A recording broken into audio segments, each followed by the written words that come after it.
The moment I stepped out of the taxi, I knew something was wrong. There he was, Officer Miller, my neighbor, standing on my front lawn, his face a mask of concern. Next to him, a woman I'd never seen before, with a severe ponytail and a floral scarf wrapped around her neck, was pointing at my house. "That's him, officer!" she shrieked, her voice a sharp, brittle thing that cut through the calm of our quiet suburban street.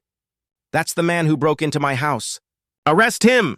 I just stood there, suitcase handle clenched tight in my fist, staring at the flashing red and blue lights painting stripes across the pristine facade of my own home, the house I'd worked my entire life to own, the sanctuary I'd built with every fiber of my being.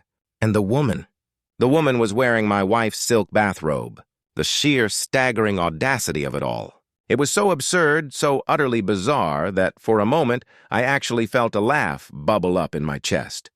My name is Frank, and I'm a cybersecurity consultant. 2 weeks ago, I was in Tokyo, building a new defense system for an international bank. I was supposed to be gone for another 2 weeks, but an early completion meant I could finally come home. I had told the HOA about my trip, of course, because that's the kind of place this is, a place where you have to ask for permission to be gone for longer than a long weekend. But little did this woman, this self-proclaimed queen of our neighborhood, know that my early return wasn't a coincidence. And my phone, which I was holding up, wasn't just for taking vacation photos. She had just walked right into the most elaborate, technologically documented trap of her life. It all started 6 months earlier when I bought what I considered my dream home. After years of grinding, living in cramped city apartments, building my company from the ground up, I finally had the means to purchase a piece of tranquility. It was a sprawling modern structure of glass and steel nestled in a wealthy, oak-lined subdivision, a place with more lawn care services per capita than a professional golf course. I travel constantly for work. My clients are global corporations with complex digital security needs, so my home was my sanctuary, my fortress of solitude. The one fly in the ointment, the one I hadn't properly accounted for, was the Homeowners Association and its president, a woman named Dolores Clean. My first encounter with Dolores was less than a week after I moved in. She appeared on my doorstep, a clipboard clutched to her chest like a holy tablet, her hair pulled into a severe ponytail, and her wardrobe of expensive but slightly ill-fitting resort wear. She drove a pristine 10-year-old Mercedes sedan that she kept immaculately polished, a perfect metaphor for her entire existence, always projecting a status she didn't quite have. She informed me with a smile that never reached her cold eyes that my choice of mailbox, a sleek, minimalist black steel design that matched the house, was non-compliant. The approved model was a faux colonial monstrosity in a ghastly shade of forest green, and the fine was $50 a day. I tried to be reasonable. I explained that the mailbox was part of the home's architectural design, but it was like talking to a brick wall, a very condescending brick wall. "The rules are the rules for a reason," she chirped. "They maintain the aesthetic integrity of our community." I looked from her faux colonial-loving face to my hyper-modern glass house and wondered what aesthetic she was talking about. To avoid a protracted battle while I was still unpacking, I relented and bought the ugly green mailbox. It was a mistake. It showed her I would yield. The violations that followed were a cascade of pettiness. My garbage bins were visible from the street for exactly 45 minutes past the designated morning pickup time. A small ornamental Japanese maple tree I planted was not on the pre-approved list of flora. I received a warning because a package was left on my porch for more than 3 hours. An eyesore, according to the letter she slid into my non-compliant-turned-compliant mailbox. Each infraction came with a smugly written notice and the threat of a fine. It was suburban warfare by 1,000 paper cuts. My next-door neighbor, a retired engineering professor named Arthur, caught me one afternoon as I was sullenly measuring the height of my lawn with a ruler. He chuckled. "Getting the Dolores treatment? I see." He told me she'd been running this HOA like her own personal fiefdom for a decade, that she lived in one of the original smaller ranch houses at the entrance, and he thought she was pathologically jealous of anyone who moved into one of the newer, bigger places. He told me she'd once tried to find a family because their visiting grandchild's birthday party had excessive balloonage. This was the woman who held sway over our slice of suburbia. Then came the big one, a lucrative high-stakes contract in Tokyo that would require me to be overseas for a full month. It was a major opportunity, and I couldn't pass it up. As a courtesy, and because the HOA bylaws demanded it for any absence longer than 2 weeks, I sent a formal email to the board notifying them of my travel dates, specifically that I would be leaving on the 1st of May and returning on the 1st of June. Before I left, I set my home's state-of-the-art security system, a network of my own design that went far beyond simple motion detectors. Every door, every window was censored. Internal and external cameras were positioned for total coverage. The smart home system logged every single interaction, from the thermostat to the refrigerator. It was less of a security system and more of a digital ghost that watched over the house. The first week in Tokyo was a blur of meetings and presentations. It wasn't until the second week that I noticed the anomalies. I'm a man who thrives on data, on patterns, and the patterns in my home's data logs were wrong. A tiny alert I had programmed for myself popped up. The thermostat in the master bedroom had been manually adjusted from its energy-saving away mode of 65 degrees to a very comfortable 72. I brushed it off as a glitch. Then 2 days later, another alert. The smart fridge, which logs its inventory via weight sensors on the shelves, registered the addition of a gallon of 2% milk, a brand of yogurt I never buy, and a bottle of cheap Pinot Grigio. My blood ran cold. I don't drink cheap Pinot Grigio. I pulled up the live feed from my home's media server. Someone had accessed my Plex account the night before and watched 3 hours of a reality TV show about rich housewives. This was not a glitch. This was an intrusion. With a growing sense of dread, I navigated through my secure portal and accessed the internal camera feeds. My heart hammered against my ribs. There on my living room couch were Dolores and her meek, balding husband, Gordon. She was wearing one of my expensive cashmere throws over her shoulders, sipping from one of my crystal wine glasses. Gordon was channel surfing with my remote control. They were watching my 85-inch television, their shoes off, feet propped up on my ottoman. It was surreal. They weren't robbing me. They were living in my house. My mind raced, trying to process the sheer audacity. The HOA had a bylaw requiring homeowners to provide a key for emergency access. It was a contentious rule I had fought, arguing it was a security risk, but I was outvoted. Dolores, as president, was the keeper of these keys. She must have let herself in under some fabricated emergency, and upon finding the place empty, decided to upgrade her lifestyle for a month. She saw my email. She knew my return date. She thought she had a clear runway. A white-hot wave of rage washed over me. I wanted to call the police right then and there. I wanted them to kick down my own door and drag her out. But then the professional in me took over, the cold, methodical strategist that my clients paid a small fortune for. It would be my word against hers. She was the HOA president. I was an absentee homeowner. She could claim she was there for an inspection, that there was a water leak, any number of lies. I needed more than just a picture. I needed a case. I needed irrefutable, crushing, undeniable proof. I leaned back in my Tokyo hotel chair thousands of miles away and began to plan. She thought she was having a secret vacation. She had no idea she had just become the star of her own very private reality show, and I was the executive producer. The rage simmering in my chest was a powerful motivator, but I forced it down, channeling it into cold, calculated focus. For the next week, I became a digital ghost haunting my own house from my laptop. I spent every spare moment meticulously gathering a mountain of evidence. I set up dedicated folders on my encrypted hard drive, labeling them with forensic precision: video, audio, data logs, subject profiles. I downloaded every second of footage from all 16 of my high-definition cameras. I had crystal-clear video of Dolores and Gordon eating my food at my dining table. I watched them sleep in my bed, their heads on my pillows. I saw Dolores wander into my home office, running her hands over my leather chair as if testing it out for size. But the most infuriating footage came from the master closet. She had a walk-in closet in her own home, I was sure, but mine was a custom-built room with cedar lining and specialized lighting. I had footage of her trying on my deceased wife's clothing. My wife Eleanor had passed away 2 years prior, and I had kept her things, unable to part with them yet. Seeing this vulgar, entitled woman draping Eleanor's favorite scarf over her shoulders, preening in the mirror, it sent a jolt of pure fury through me. It transformed the mission from a matter of principle into something deeply personal. The key, I knew, would be to prove intent.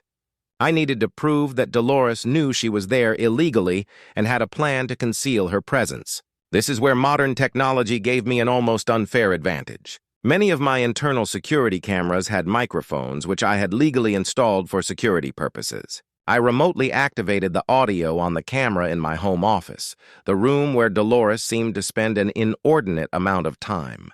I hit pay dirt almost immediately. I recorded a phone conversation she had with a friend, her voice dripping with smug satisfaction. "Oh, it's fabulous, Marge," she crowed. "The owner is some rich tech nerd who's off in Asia for a month. The house is just sitting here empty. The least I can do is make sure everything is operational." She laughed, a sound like grinding gravel. "Gordon is in heaven with the 85-inch TV. We'll be sad to go back to our little shoebox next to the main road." The smoking gun, the piece of evidence that would utterly annihilate any defense she could dream up, came 2 days later. I was listening in live, my heart pounding, as she and Gordon had an argument in the kitchen. "Barb, are you sure about this?" "What if he comes back early?" he whined. And then Dolores delivered the line that sealed her fate. Her voice was sharp, dismissive. "He won't. I have his itinerary. He's not due back until the 1st. He's a creature of habit. We just have to make sure we're completely out of here by the morning of the 31st. Clean everything up, and he'll never even know we were here."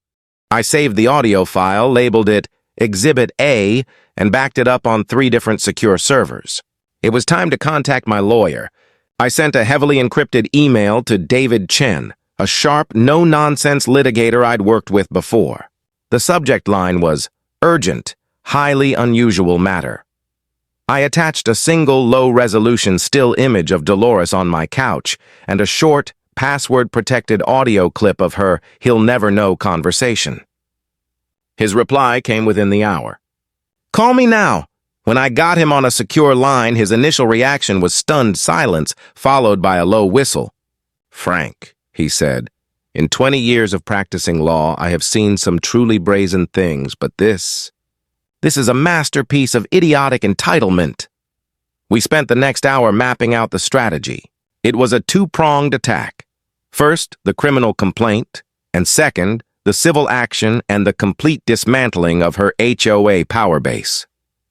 The key was the landing. I wouldn't be returning on June 1st.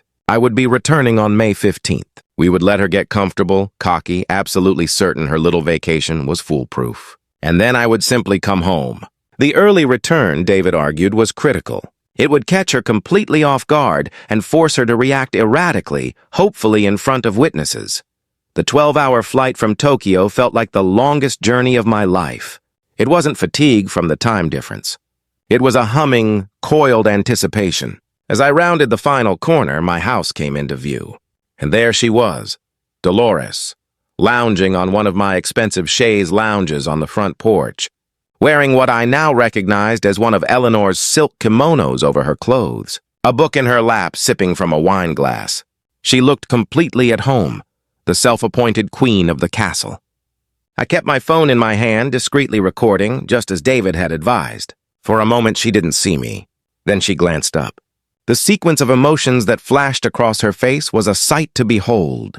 Confusion, then a flicker of dawning recognition, quickly followed by pure, undiluted panic. Her eyes went wide, the color draining from her cheeks. The wine glass trembled in her hand. For a split second, I saw the terror of being caught, but it was just a flash. It was immediately subsumed by a wave of righteous indignation. Her posture straightened. Her fear morphed into aggression.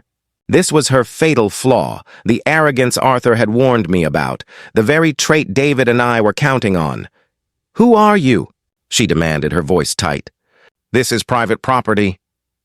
I stopped at the foot of the porch steps, placing my suitcase down calmly. "Hello, Dolores," I said, my voice even. I live here. The blood rushed back into her face, turning it a blotchy red. That's impossible, she sputtered.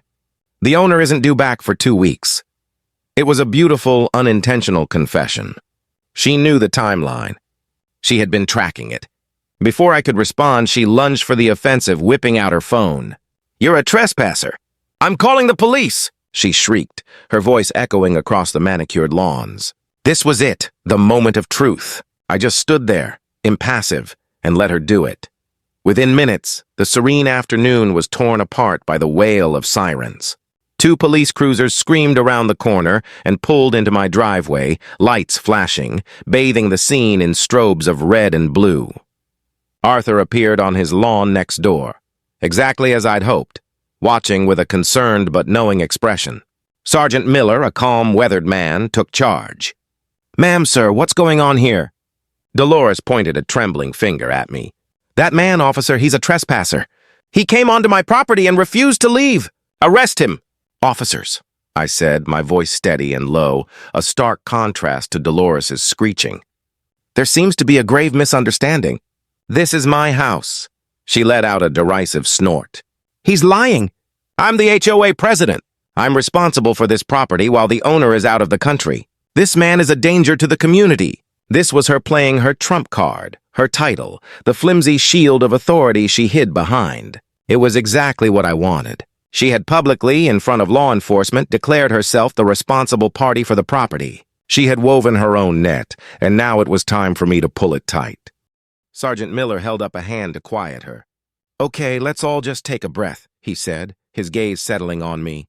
Sir, can you provide me with some identification? Of course, officer, I replied. It's in the inside pocket of my jacket. May I have your permission to slowly reach for it? He nodded. I deliberately and methodically retrieved my wallet, extracted my driver's license, and handed it to him. He examined it, his eyes flicking from the photo to my face, then down to the address printed below my name, 1120 Cypress Lane. This was the first domino. An almost imperceptible shift occurred in his posture. He looked over at Dolores. Ma'am, the address on his license matches this house. Cornered by a simple fact, she became even more frantic. So what? That proves nothing. He could have found it, stolen it. I'm telling you, as the president of this homeowners association, this man is not the owner. Officers, I said, breaking the tense silence. I can definitively prove my ownership in about 3 seconds if you'll allow me to approach my front door. Sergeant Miller exchanged a quick glance with his partner, then nodded. I slowly walked past Dolores, who watched me with a look of pure venom, and stepped up to my front door. It was equipped with a state-of-the-art biometric lock. I placed my right thumb on the small, glowing glass panel. There was a soft electronic chime, a click of the deadbolt retracting, and the heavy door swung open an inch. The silence that followed was deafening. The visual was irrefutable. You can't forge a fingerprint on the spot. Furthermore, I said, my voice resonating with cold clarity, while I can certainly prove who I am, I also have incontrovertible evidence of who has been illegally residing in my home, consuming my property, and using my belongings for the past 17 days. As if on cue, a sleek black sedan pulled up to the curb. David Chen got out looking sharp and composed in a dark suit. He carried a leather briefcase and walked toward us with an air of purpose. The arrival of a lawyer dramatically changed the temperature of the entire encounter. Sergeant Miller, David said, extending a hand. My name is David Chen. I am Mr. Franklin's legal counsel. He then turned his head slightly to acknowledge Dolores. Officers, my client is the sole legal owner of this property. He has just returned from an international business trip, which was supposed to conclude on June 1st. We have reason to believe that this woman, Mrs. Clean, has been using his absence to illegally occupy his residence. We're not talking about a simple misunderstanding or a brief wellness check. We're talking about a full-on 2.5-week stay. Dolores sputtered, finding her voice again. That's a lie. I was performing daily inspections. There were reports of a plumbing issue. It was a weak, flimsy excuse, and it evaporated in the face of David's next statement. Daily inspections that involved sleeping in my client's bed, wearing his late wife's clothing, drinking his liquor and hosting dinner parties? David asked, his voice laced with ice. He opened his briefcase. "We have an extensive time-stamped digital record of Mrs. Clean's entire stay, including hours of high-definition video and audio recordings from the home security system. Recordings which prove, in her own words, her intent to vacate the premises just before my client's scheduled return to avoid detection." He pulled out a tablet. "To save everyone time," he said, turning the screen toward the officers, "let's start with this." He pressed play. It was the audio clip I had labeled Exhibit A. Dolores's smug, dismissive voice filled the air, perfectly clear. "We just have to make sure we're completely out of here by the morning of the 31st. Clean everything up and he'll never even know we were here." The officers' faces, which had been professionally neutral, now hardened. They looked from the tablet to Dolores, whose face had crumbled. All the bluster, all the arrogance had drained away, leaving behind a sallow, terrified woman. She was speechless. And just when it seemed it couldn't get any worse for her, the front door I had unlocked creaked open further. Her husband, Gordon, peered out, his face pale and beaded with sweat. He saw the police, the lawyer, and my stony expression. He cracked instantly. "I'm so sorry," he blurted out, rushing onto the porch. I told her it was a terrible idea.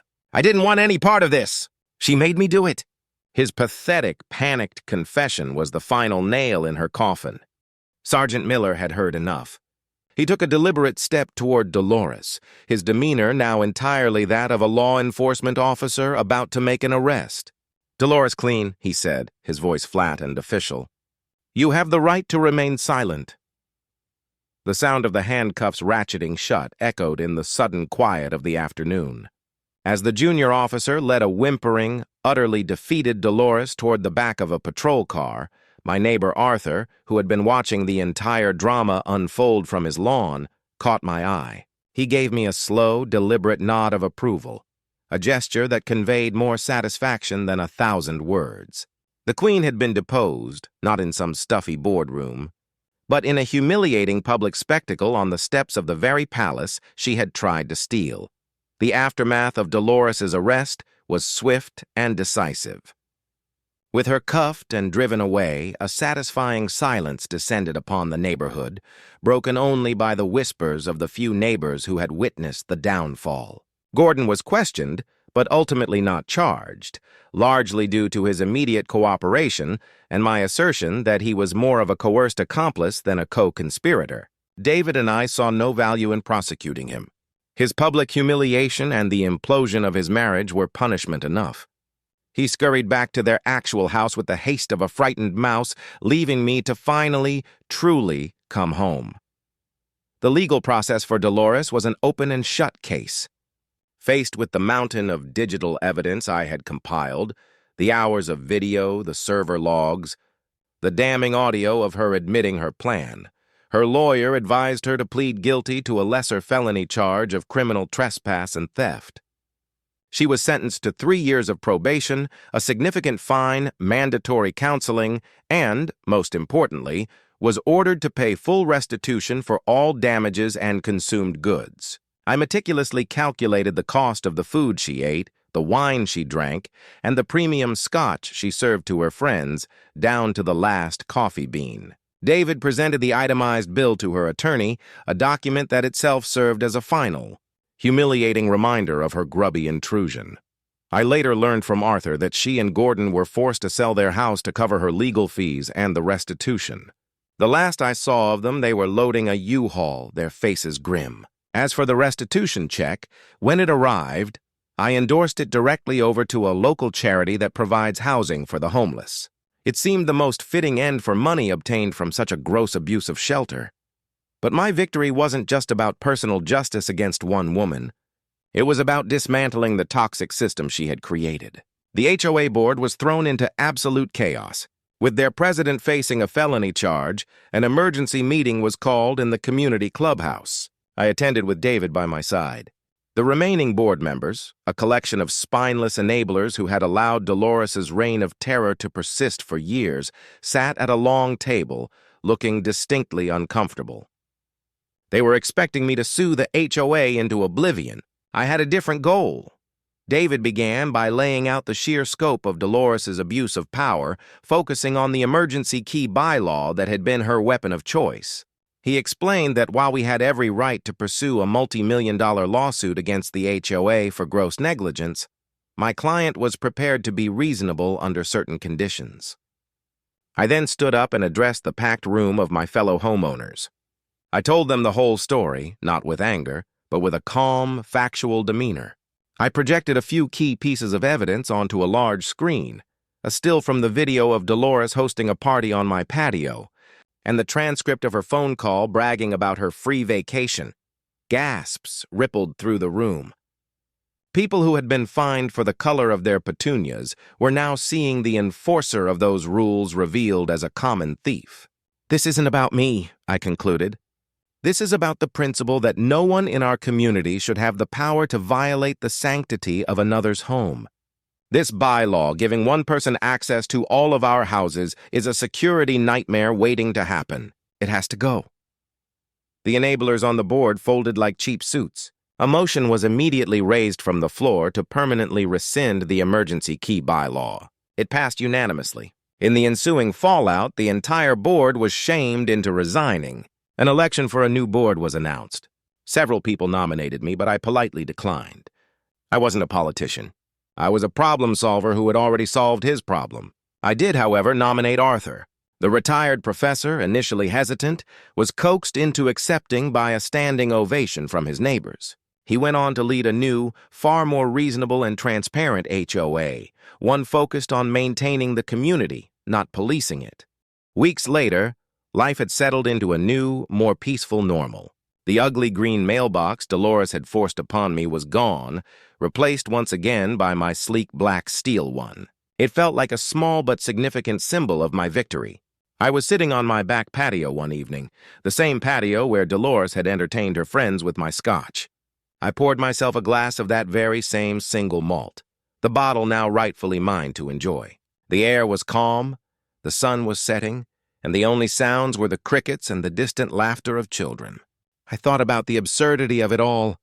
Dolores's obsessive desire for a life of luxury she couldn't afford, a life she saw embodied in my home, drove her to commit a crime that ultimately cost her the comfortable life she already had.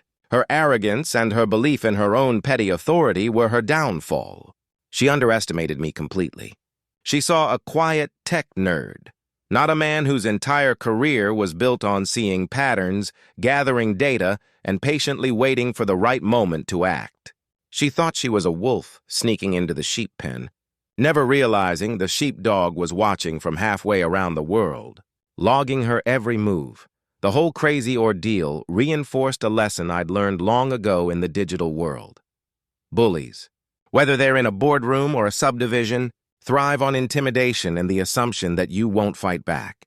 But when you do, when you stand up with facts, with evidence, and with resolve, their power evaporates like morning mist. They are often, at their core, nothing more than a facade. This wild ride is proof that sometimes the best security system is a little bit of patience and a whole lot of data. I'm curious, though. Have you ever had to deal with a Karen in your life? Or witness someone get away with something they shouldn't have? Do you think the punishment Dolores received was fair, or should it have been more severe? Let me know your thoughts in the comments.